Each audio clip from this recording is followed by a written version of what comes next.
Thank you. I'm David Bargen with Rembolt Ludtke law firm. We practice in the water law area as well as municipal and government law and litigation. Thank you, LeRoy, for leading this off. And we did decide to divide this up by LeRoy talking about recent case law primarily, and I would talk primarily about pending legislation. I think I got the better end of that deal because when I looked at the pending legislation, there wasn't a whole lot. So I told LeRoy, take as much time as you want on your portion. There are a few bills pending. Of course, last year had some more significant bills, I think, with creation of that Water Sustainability Fund and bills talking about how to fund that, how to transfer funds into that fund, and what it does to the Resources Development Fund as well. So we'll begin with a discussion of what bills there are pending, and about 5 or 6 that I picked out that I thought would be of interest to the audience this morning. LB 130, introduced by Senator Watermeyer, would make eligible for funding from the new Water Sustainability Fund those projects that were allocated funding from the Resources Development Fund as of March 30th, 2014. There's also a bill pending that would actually put more money into the Development Fund first, but this one then makes projects eligible for funding from the new fund. But what happens is they do not have to submit a new application for that funding, but just a statement of need to DNR to request that. The next one is LB 208. Senator Shills introduced this bill. Would add a new section, subsection 4 to 46-241 regarding applications for permits for reservoirs. And this would exempt reservoirs with a maximum storage capacity of 50 acre-feet or more and constructed prior to 1973 from the requirement to get a permit for the reservoir. And as long as that reservoir is being maintained safely within guidelines, not altered to increase its storage capacity, and is not being used for irrigation. It's not exempt, however, from the regular appropriation process and from 54-2425. LB 344, introduced by Senator Kowalski, would amend the statutes to allow for NRDs to issue GO bonds in addition to revenue bonds. NRDs have for many years been able to issue revenue bonds, pay those off with the revenue produced by projects that are built with that money. And this now would allow for NRDs to use their tax base to issue bonds and issue general obligation bonds. LB 404, introduced by Senator Davis. And this is the one that LeRoy referenced. And let me add my comments about the standing cases. Very interesting over the past several years how the court has interpreted that.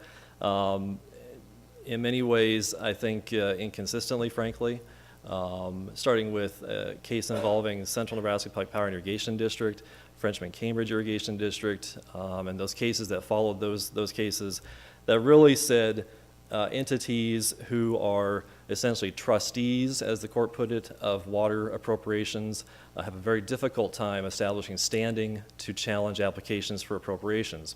So in my opinion, and LeRoy, disagree if you do or not, but or anybody else, I think that LB 404 is a way to provide an alternative to get some kind of voice for those entities before DNR. It would add a new subsection 10 to 46-233, and it would require DNR, before they take action on an application for an appropriation, to publish notice of that application for 3 consecutive weeks on their website. And then the statutes, or the bill says any public water manager or user could file with DNR within 60 days after that last date of publication an analysis prepared by an expert or experts explaining why, if DNR granted that appropriation, it would harm that entity or its constituents in terms of water availability and would be against the public interest. It defines public water manager or user as what you see there: NRD, municipality, irrigation district, public power and irrigation district, public water supplier. You know, all those entities that prior cases have said essentially they have a much more difficult time establishing standing in those types of cases. Right now, there are two processes essentially to respond to an application. Either you can comment, and there's no standing requirement to do that. Anyone can comment to DNR on a pending application, or you can object, and that requires standing to be present to do that. So there's an opportunity then to file this analysis. On filing that, then DNR is required to hold, or at least offer to hold, an evidentiary hearing for those parties and those water managers to come present their case, essentially explain the analysis. They can waive that hearing, but if they do, they also waive the right to appeal any decision that DNR makes. So I see this, maybe I'm wrong, but I see this as a half step, a step between the comment and the objection procedure, to allow for some method for those entities to get before DNR who maybe they don't have under current case law the standing that seems to be required now, but at least get some input on what's being proposed. LB 585, introduced by Senator Shills. This is the bill that would change requirements for persons holding the position of Director of Department of Natural Resources, and you can see that it would require such persons to have, in addition to the current requirement of at least 5 years experience in a position with responsibility in irrigation work, such experience in water resources management, and also changes the requirement that they can be either a professional engineer under the Engineers Act or have a doctorate degree in civil or hydraulic engineering, hydrology, or geology. So those are the bills that I picked out to talk about, and if there are others I've missed, I apologize, but the ones that I thought were probably the most pertinent to what's happening this year, again, a lot of the focus was on the Water Sustainability Fund, and still is, how that process is going forward. Regulations are being proposed right now, worked on by DNR, and will be by the Natural Resources Commission as well, to carry out those bills. But that's essentially what's happening on the legislative front right now at the legislature. At DNR then, I thought, well, let's look at regulations at DNR and what's happening there. Probably the most significant one right now are proposed changes to how the department determines when basins are fully appropriated. And you can see in the materials on the slide there, it's Title 457, Administrative Code, Chapter 24. This process began in 2013, working amendments to the regulations governing how those decisions are made. And essentially the statement of intent says is to better align the technical analysis with the planning process and to make the regulation line up better with integrated management plans. So after that, I decided to go to NRDs. Let's see what the NRDs are doing, because in Nebraska, of course, we have a unique system where you have to look at not just the state level regulations, but also 23 natural resources districts who are responsible within their jurisdictions for promulgating regulations for groundwater use. And of course, the two pieces are both equally important and integrated, and especially now. And so I thought, well, let's look at what the NRDs have been doing the past year or so, and particularly since 2012. The drought of 2012 on the eastern part of the state really changed, I think, how NRDs approach their regulations in this part of the state. You saw a lot more well spacing requirements, certification of irrigated acres, well depth requirements. The northeast part of the state saw some issues, many issues with domestic wells going dry, frankly going dry, and I think NRDs in that part of the state actually helped to fund some rehabilitation of those wells. And so going forward, regulations have been adopted to try and control some of those ramifications. So starting off with the Little Blue Natural Resources District, new regulations there now require that flow meters be installed on irrigation wells by March of 2017. They're also going to, by the end of this year, try to have a certification of all groundwater uses. The development of new irrigated acres are not prohibited, but there is a procedure available to do that within the district. Even before meters are installed, the water users need to try and measure their use in some manner, be it through motor hour meters or estimated well output and how much that use is occurring. They're also inventorying crops in the district, and by 2018, they'll require that all water users, water conservation, farm operators be certified in education through the NRD on water conservation. In addition, there are transfer requirements, new physical transfers off a quarter section of land where the well is located must be approved by a transfer permit. Existing transfers are grandfathered.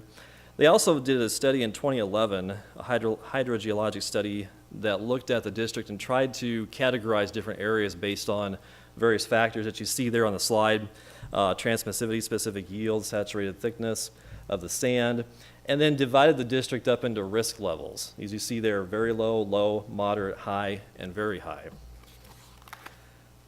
What you see here, maybe a little bit difficult to see, this is a map of the little blue NRD, and I have to point out my hometown in that hashed area. It says Nora, about 24 people live there. That's where I grew up. As you can see, it's in the part of the district where there's no irrigation allowed. My dad always wondered why my grandfather stopped the car there from Germany and plunked down the farm where we couldn't water. But that's where I grew up. And actually, it's interesting because when I grew up, the first part of my childhood was in town itself, in Nora. And we had to be very careful when we watered the garden, so we didn't run the well dry. And so we had to be very judicious how we used our water there. But you can see here by this map that the district is divided into those risk areas. And we'll talk about the red is the very high risk that extends on the southern portion of the district. And then again, the hash marked areas is where the principal aquifer is less than 10 feet thick. So in those areas, new proposed irrigation wells in that very high risk area must be at least 1,250 feet from the nearest well and requires a pre-permit from the district. There's an initial review conducted by the district before that well can go in. They have a scoring system. If the score is high enough, they will allow the well. If it's not high enough, they will require additional information about how that well might impact nearby wells. Essentially, the well must be able to pump 300 gallons per minute over a 24-hour period before it's approved. What you'll see with these new regulations are a lot of similarities: well spacing, well depth, certification of acres. And in Little Blue NRD as well, all new irrigation wells must be located no closer than 500 feet to the nearest registered domestic well. And that's important because they're not going to look at unregistered wells. All wells in the state are supposed to be registered with DNR, and for those that are registered, even domestic wells, then they will look at that and determine the spacing requirement. For those that are not registered, they will not. And a domestic well user can place a well closer at their own risk. In my home area, where the aquifer is less than 10 feet, no new high-capacity wells in that area. Again, that area of the district is dominated mostly by dryland farming like we did, pasture land, and again, it's to reduce conflicts between well users that occurred prominently in 2012.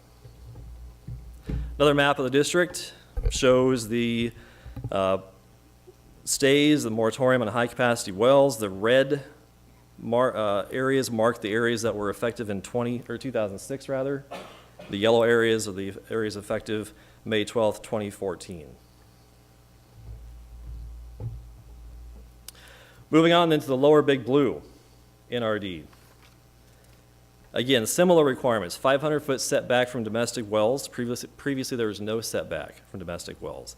They developed a ranking system for new well permits to determine well performance and the availability of putting the well in that location. Must meet an acceptable threshold based on various parameters of where the well would be placed, based on the thickness of the aquifer, again, transmissivity, other factors you see there. They also require a test hole be dug first for a well and determine the location of that proposed well and see if it could support that well in that spot. Flow meters are required on new wells. Certification of irrigated acres are now required. There were changes to groundwater transfer permitting requirements. Transfers are limited to adjacent sections, must be no more than 3,000 feet from the source. And you can see the other requirements there as well. Total irrigated acres in a transfer are limited to 160 acres. And they also may deny permits that will result in impoundments, rather surface water being used for impoundment, groundwater being transferred to an impoundment. No more than 2 irrigation wells approved to apply water in a series. And then they approved additional management plan options: well spacing, flow meters, water allocation, and crop rotation. Moving then to the Upper Big Blue Natural Resources District. They adopted changes to their Rule 5 on October 1st, 2014 regarding new meters and allocation rules. There was a temporary stay on well drilling imposed in April of 2014 that expired a few months ago and replaced by these rule changes.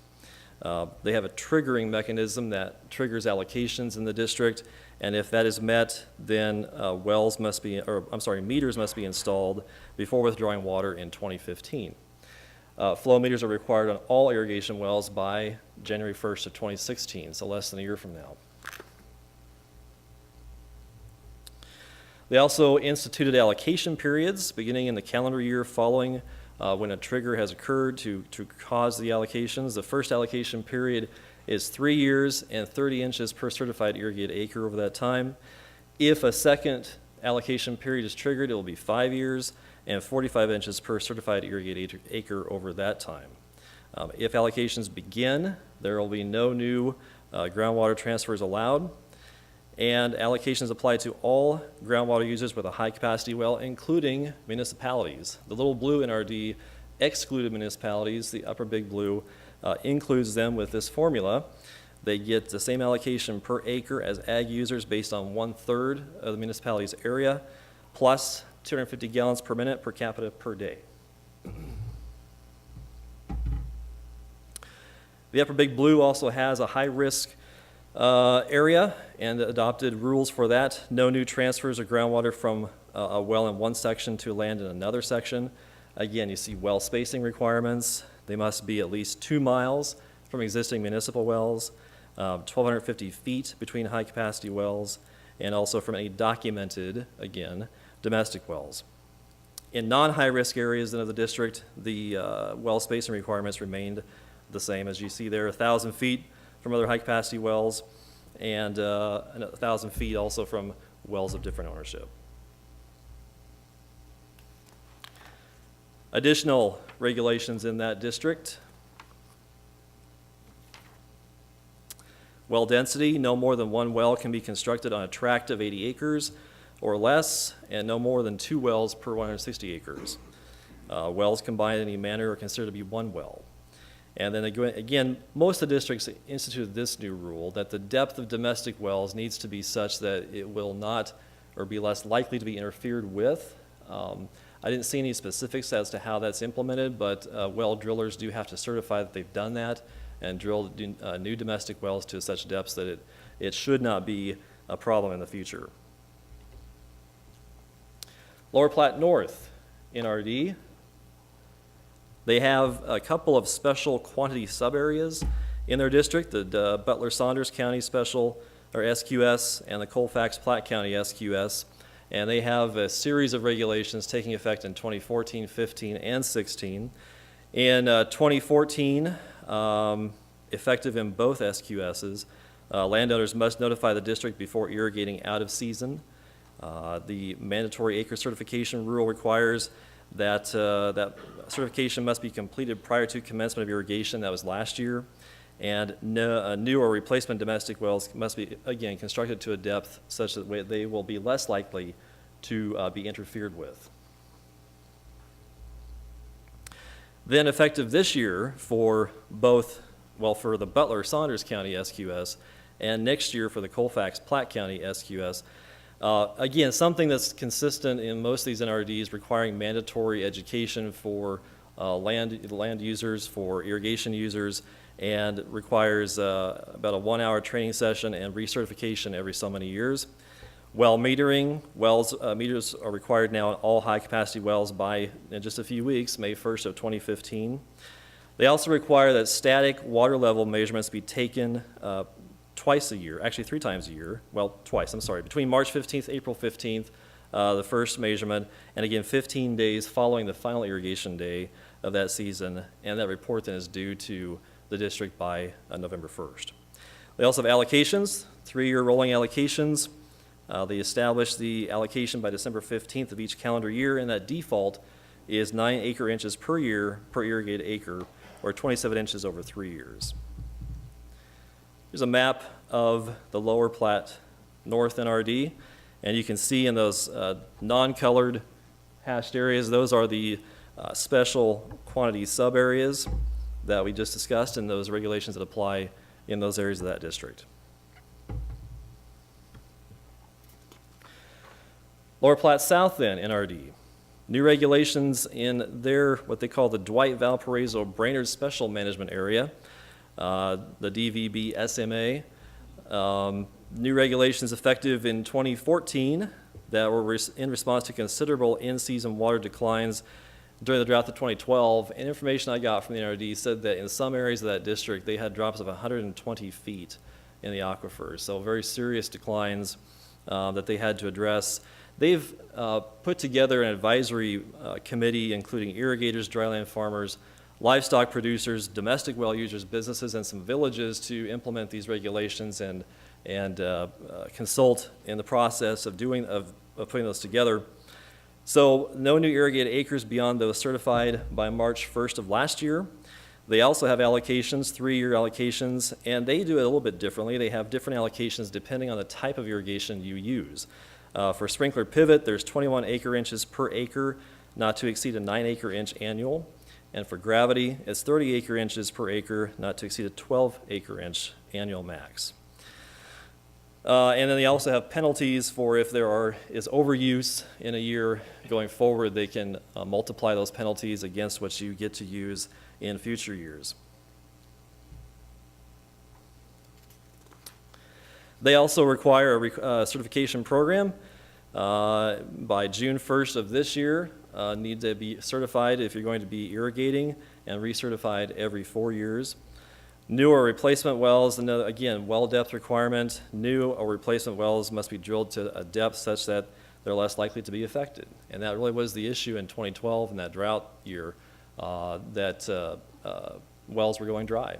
And so the first efforts were to fix that and make sure it didn't happen in the future. Also in this special area, what usually occurs is the general manager can approve permits for new wells, but the board must approve all new well permits in this area and can require a hydrogeologic assessment to determine if it will be effective or usable in the area proposed.